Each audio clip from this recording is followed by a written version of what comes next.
we have the right to inhabit our land, to use our land. Our culture is about sustaining that relationship with the plants, the animals, in a forest. I did start drawing a lot in the residential school, really not knowing my culture and traditions. And I'm very proud to be here today. My name is Halos, and this is my squia. Hello again and welcome to Voices of Shishalh. How am I doing on that pronunciation? You're getting better, Mike. This is show number 6. I can now say at least the one word. I'm very proud to be part of history making. Chief Calvin Cragen, the host of this show, is the first First Nations chief in the history of this country to host a political current affairs talk show. And we have a guest today that we're just delighted in every way to welcome into the Longhouse. Most of you know him. He's a household name. He's been doing some of the best reporting in Canada for a very long time. I guess you could say, as I characterize him, he's really a political doctor. Politicians and elected officials go to him to find out if they're dead or alive. And so, and generally speaking, he writes some of the most insightful, award-winning words British Columbia has ever read. And on that note, after 30 years in the business and having managed to survive through 9 premiers, Vaughn Palmer is our guest. He's flown over today from Victoria. We're delighted to have him. And Chief, why don't we give him an old-fashioned welcome? Yeah, I really want to welcome Vaughn Palmer to the house of Hewos here, our Timswia. This is the house of the shishalh people. Here we do many ceremonies, ranging from inaugurations to namings to weddings, and major decisions happen here for the shishalh people. And we're very excited and very happy that Vaughn returned my visit. I was over to visit with him in Victoria. We had a great session, and I'm just happy to have him here today. Thank you so much. It's a great honor to be here. You did come over to Victoria to do my little show on the cable channel, and I have to say your studio was a lot more impressive than mine. Laughter aside, this is a magnificent place, and as I said, I really appreciate being invited to be here. It's a great honor. Thank you. Welcome. One of our previous guests, perhaps really a game changer for us, was Stephen Hume, who Yes. had written so much about Simon Fraser and was so steeped in the knowledge of First Nations.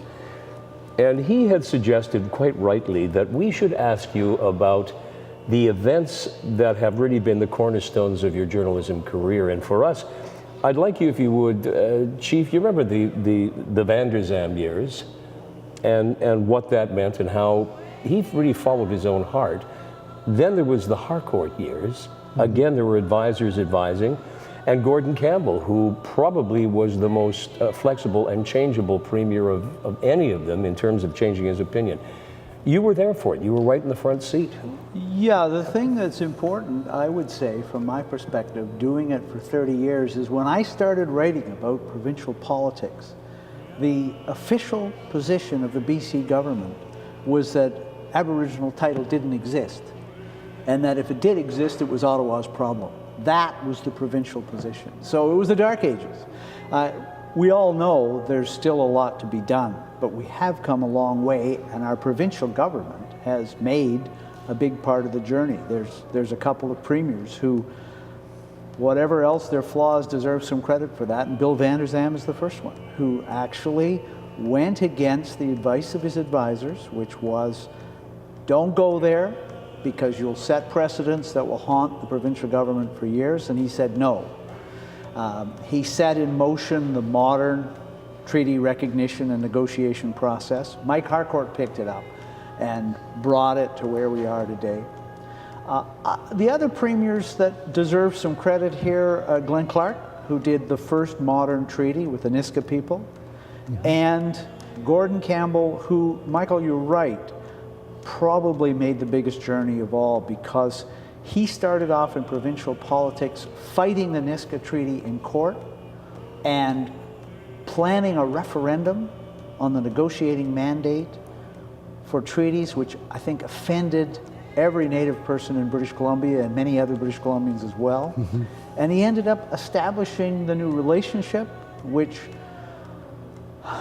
is certainly, again, look at how far we've come. He also established a lot of interim measures with First Nations, and the Tawasin Treaty, the first treaty we had in an urban setting. So, you know, we pick up other things, Vanderzam and recognition here of self-government. But I think in general, some of our governments have been slower to recognize it than others, but I think they've all begun to face reality in British Columbia, and that's been to the good of all the people in the province. Yeah, for sure. I'd just like to remember and pay tribute to the Vanderzam government, because they provided us a way in. They provided us enabling legislation that allowed us to develop our government, to develop our self-government. Shishalh took a different approach from land claims. We opted out of land claims. We decided that we wanted to establish ourselves in a different way. We wanted to have jurisdiction. We wanted to be dealing government to government, and that was the approach that the Shishalh people took over 30 years ago. And I'd like to pay tribute to Vanderzam, because he had the courage to step forward. And my people, the Shishalh people, they had the courage to step into a municipal style government when all the rest of the First Nations opposed us. They criticized us. But over 30 years now, Vaughn, we've made it successful. Chief, one of the most difficult things for our governments to recognize is the diversity of the people of the province, and that many leaders wish to take a different approach. Governments tend to want to stamp them out like cookie cutters and have one approach for everyone. The Shishalh people, I think, have helped our governments see that there's a diversity of approaches are possible, and moved us, but I think that's been one of the biggest struggles for the province, provincial government, to recognize, is that one size may not fit all. Yeah, it's true. But I think the communities are realizing now that they have to develop relationships. They have to look at the commonalities that they have in those communities. And one of the struggles that they are endeavoring to take on is not only Stephen Harper's government, but the province. But now I see the province having a change of heart, having a change of the way things are going to be done in the future. One of the other biggest changes I've seen is when I started doing this 30 years ago, the complaint you always heard from the federal government was that they were farther ahead than the province.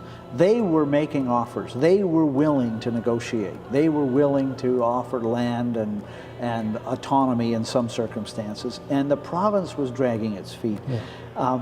Now you hear exactly the opposite, that the provincial government is ready, it has the resources, it's willing to proceed on many fronts, and they can't even get a fisheries mandate out of Ottawa. That the Harper government has been dragging its feet, and they're not willing to recognize the reality of British Columbia. It would probably be very nice for First Nations people in British Columbia if the two governments, federal and provincial, could someday find themselves in roughly the same mindset to deal with, look, it's still the biggest unresolved problem in our history.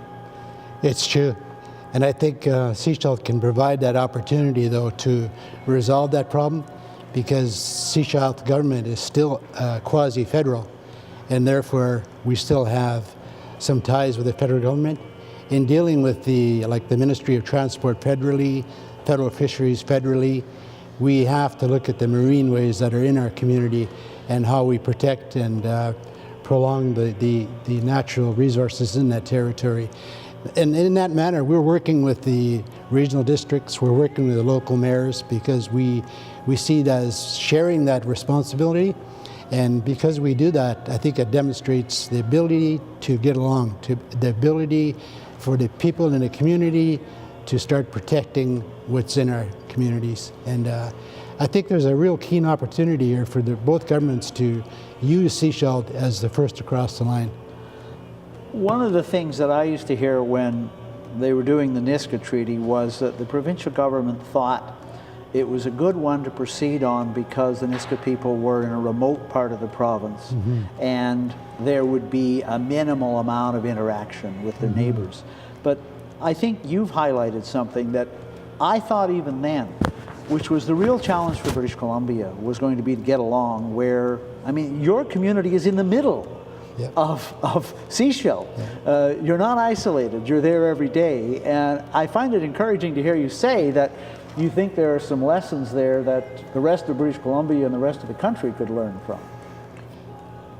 Yeah, for sure. I echo the remarks I made yesterday to Mr. Trudeau that over 30 years ago when the Liberal government was in force federally, we had his dad here, we had Chrétien here, and we worked out a relationship whereby they said to the shishalh people, there's only two ways you're going to succeed, and that is if you develop your land and develop your people. So more than 30 years later, we have done that. And I reminded Mr. Trudeau, it's now time to complete. So I hope that he wins the election and comes back to help us complete ourselves. Well, you know, anytime you endorse a politician, they'll be back. That's, for sure. That's a pretty good bet. Speaking of being back, we'll be back, and when we come back, we're going to ask Vaughn some insights that he may have in terms of how is Canada unfolding? How are we moving towards a future with certainty, or is it as up in the air as it has always been for the last 25 years? That and more with Vaughn Palmer on Voices of shishalh when we return.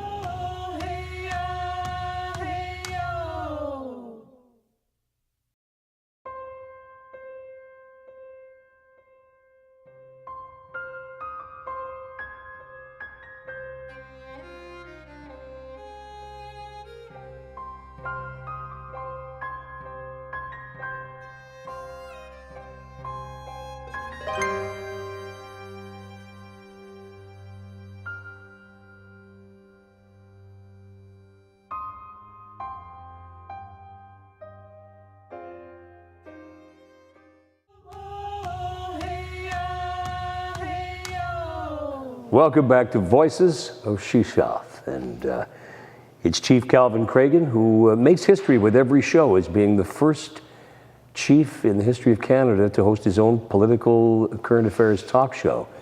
And the guest today is a man who's been doing it for some years on Shaw Cable and is widely recognized, Vaughn Palmer. And Vaughn, I wanted to ask you, it's a personal question, but knowing the time frame of your life, when was it, do you think, that you had the quintessential moment when you recognized the injustices towards First Nations, either in your high school, in your elementary school, in your community, and saw it for what it was, and had a turnaround on the way this country has treated First Nations people? Well, I grew up in a very isolated part of Canada, in the eastern Gaspé Peninsula of the province of Quebec, and it was so isolated that, other than from history books, I was unaware of our history or any aspect of First Nations people in British Columbia. And when we moved here, the first I found myself really dealing with it was as a political columnist for the newspaper based in Victoria, and saw the degree to which our provincial government was facing reality. And I think as a political writer, I faced a lot of that through briefings with bureaucrats. I remember one of the best briefings I ever received was from a provincial official, now deceased, who was negotiating the Nisga'a Treaty. And the theme of his briefing was, this is an enormous, wonderful opportunity for British Columbia. We have a people that is willing to do one of these, and they're, if we didn't have them, we'd want to invent them, because this is the perfect. And he persuaded me, really, through his briefings, that the treaty was a great thing. Mm-hmm. I guess the other thing, and I've gone back to it recently because, as you know, we're dealing with a Site C hydroelectric dam. talking to the people from Injanika on Williston Lake, the story they tell, to British Columbians, the construction of the W.A.C. Bennett Dam and the building of the Williston Reservoirs is one of the great industrial developments in our history, and it's the reason we have so much cheap electricity. But their story is going away to hunt one season and coming back, and their village was filling with water because we just flooded them out. And we not only just flooded them out, but we did it in 1966 and 67, and we didn't compensate and settle with them until 40 years later. Gordon Campbell did the settlement with those people. So it's a pretty incredible history in our province. Somebody said to me yesterday when the Site C announcement was announced that some of the Treaty 8 First Nations might be prepared to negotiate, but they're going to drive a hard bargain. Well, they should. Knowing the history, those people on Williston Lake were relocated up to Fort St. James, way outside their traditional territory. They came back. They lived in appalling conditions, which wouldn't be surprising to people familiar with our First Nations history in BC. But I've dealt with it most of the time I've been writing about provincial politics. And what you come back to again and again and said is a province that was collectively in denial and is slowly, slowly recognizing two things. One, our history. The other, what I see is I still think is a tremendous opportunity for all of us to make a very different kind of British Columbia, one that perhaps none of us will recognize in 20 or 30 years. Chief, you said that yourself. Yeah, for sure. I mean, the history in Canada about Aboriginal people is disgraceful, but the reality is that the true history of the Native people is evolving. People are telling the story. People are sharing the true stories of what happened in the past. But the First Nations haven't looked back. They're still looking forward. They're resilient. They're fighting on. The struggles are still happening. And in the province, I think in the northern area, the struggles are going to take tenfold, because I think all the First Nations are going to join forces with the natives across Canada to fight this devastation, this infringement that's going to happen in northern British Columbia in the next year or two. Do you have any sense, Vaughn, that what Canada did, if you look back at the language of the time that residential schools were brought in, they used to use terms, and when Chief says it, it hurts, and I wasn't even involved, we're going to beat the Indian out of them. And they created this whole residential school, and you know, if you're an historian, I don't know anywhere, maybe South Africa and apartheid, where there was such an incredible invasion of people, their souls, their way of life, with such little care and concern, with the church in the middle of it all. Is there another precedent anywhere on earth you know of that is as egregious as what we did in the residential schools? Well, the American experience is pretty bad. Basically driving people westward in droves to land that was totally unfit for any kind of habitation. That's why there were no people there. That's why the places were empty. Is pretty bad. I mean, you could say probably people in Australia or Tasmania could tell stories. It's a legacy of the colonial era, and you know, I don't think it's particularly an area where you want to get into comparisons. It's all pretty awful. I would say it is hard to find an example of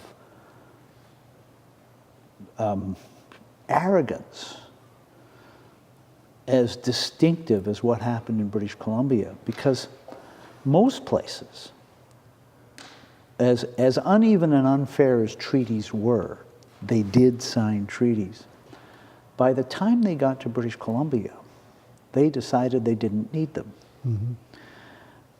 But they imported a system of laws and courts and a constitution eventually, which they imposed on First Nations people like everyone else, that recognized title and occupation and property. So the reason to me the William decision of the Supreme Court of Canada in June is such a landmark in British Columbia history is the court finally brought those two things together and said, title is here, and the people never gave it up. And you brought in a system of laws and culture that said that's how it works. So here it is. Here it is. One of First Nations leaders in the province said, I'm not Stuart Phillips' line was, I'm not a lawyer, but to me it's pretty simple. British Columbia is Indian land. Well, look at reality, folks. This is so I would say that the distinctively arrogant aspect of British Columbia's history was to say, we're not even going to bother with treaties. We're not going to even ask you to cede your land. And we're just going to go on as if we never have to deal with this. And to some degree, we are still going on. We've made a lot of progress. And you want to be optimistic for the future. But there's still an element of denial in the province. Denial of our history in the European sense. Not our history in the First Nations sense, because I think First Nations people have recognized this for a long, long time. Mm-hmm. Do you think that, this is a question for the chief, I've had the privilege of hearing parts of his vision of what would happen if these lands that have been theirs for thousands of years are officially recognized. And you speak of opportunity, but Chief, in your vision, when those lands are without a doubt under your aegis and under your control, what does that mean to the shishalh? And what does it mean to British Columbia? I think it demonstrates that the Native people historically treated their land with respect. So we treat ours with a traditional law of respect. And the sustainability of that law is what's going to bring our community together. And the salvation of our community, the salvation of our people is going to depend on that traditional law. You know, when we talk about the federal government and the Liberal government and the provincial government adopting laws and bringing laws to suppress our people, that still can happen today. And that's one of the most frightening things. Like Bill 5 about parks in Burnaby, for instance. You know, we warn the regional district that could happen here. The only way we could protect that is together. We protect what's in this community together. And I think that's what's going to happen in British Columbia. So there's an economy to be built. Instead of fearing, because, you know, obviously people talk about, well, none of the land belongs to, belongs all to First Nations. Is that such a bad thing, to your point? I mean, could we do better by co-governing? I mean, that's really, I think, Chief, what you've spoken about is there is the very real and substantive possibility that a Senate could be either transmogrified or shifted to include a co-governance with First Nations in some way to represent. It would be quite a derivative from the parliamentary system, but it would allow for co-governance. Do you see that as being reality in the next 20 years? Well, I think we're going to have to accept that that's where we're headed to. It's clearly going to have to be some sort of partnership and co-governance and getting along. I think, again, I hear the chief say that shishalh has been here now on a municipal style government, but the titles of it probably are less important than the principle of cooperation. I was talking to one of the members today, and they were commenting on that Sean Atleo is now assisting the government on LNG, which at first blush looks quite controversial. Do you see a place where people like Sean or experts or people who understand the culture, and I'll go with Chief on this first, is it a sellout, or do you think that he can advance the case and do some good work and he's just going to take a bit of a beating for doing it? Well, I think he's got no choice. I think the government would probably move in anyhow, and run over the First Nations people again. But I think this time around there's going to be some kind of a mitigation with people like Sean Atleo who are going to be able to mitigate what is workable in those communities. You know, we look at combining alternative energies that could help LNG, things that are natural within those communities. So I think people like Sean Atleo could bring some positive things to those communities. So it would be a bit of a sacrifice on his reputation.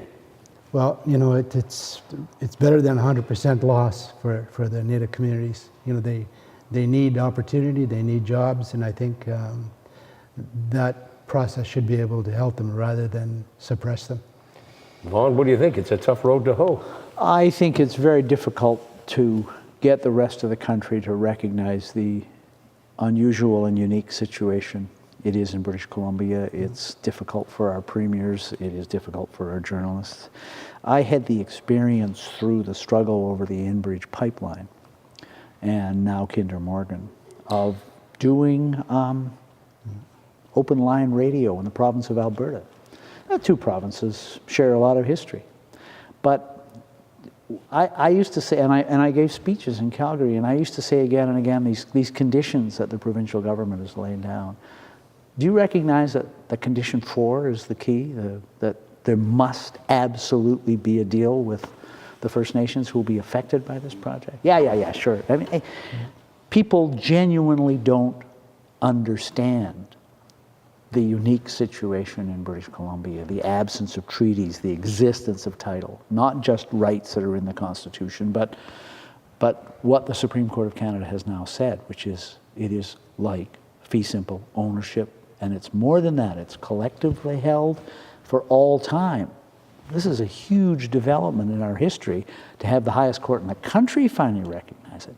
8-0. But it hasn't percolated down. It shouldn't surprise us that it hasn't. But if I look at a leader from British Columbia like Sean Atleo attempting to go onto the national stage, knowing our situation here, not to take anything away from the rest of the country, but we are in a very different situation that is both an opportunity and a challenge. Would you say, Chief, that from your experience, British Columbia really is the feeder station for the rest of First Nations thoughts? Much of what's going on, much of what will happen, much of the pioneer work has always been left to British Columbia and to chiefs like yourself. I'm not saying they haven't done good work in Ontario and other places, but as you pointed out, those treaties were signed a long time ago. We are still in the oven cooking. So what could be the final outcome in your vision? Well, I think modern communities have a huge role to play. I think for the isolated bands in the north, it's something that they need to come to grips with.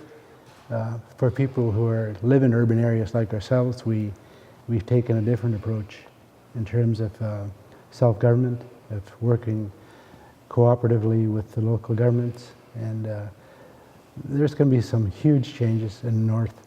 And people like the former leaders like Sean Atleo, I think can assist those people to bring treaties, to bring modern agreements with the province in order to promote what's going to happen in the north. And I think that's the only way they can do that. So with those words, the legacy of the crab in the bucket ends on this television show. Yeah, for sure. Again, thank you very much for inviting me. Thank you, It's been a Vaughn. great honor. Yeah, I really that was appreciate great. it. And you're welcome back anytime. Thank you for watching. We've had a very special guest, Vaughn Palmer, much respected, and it certainly was wonderful to have him in the Longhouse. And Chief, I'll leave it to you to say goodbye as only you can. Odom Shala, all my relations.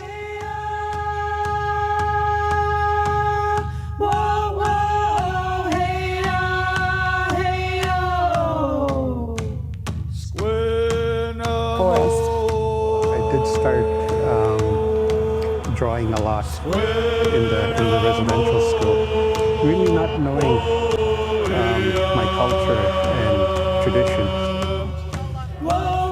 And I'm very proud to be here today. My name is Halos, and this is my Shwea. In a land as diverse as ours. The Charter crosses borders and unites us as Canadians. Know your rights. Know our Charter. Join the discussion. Yeah, join the discussion.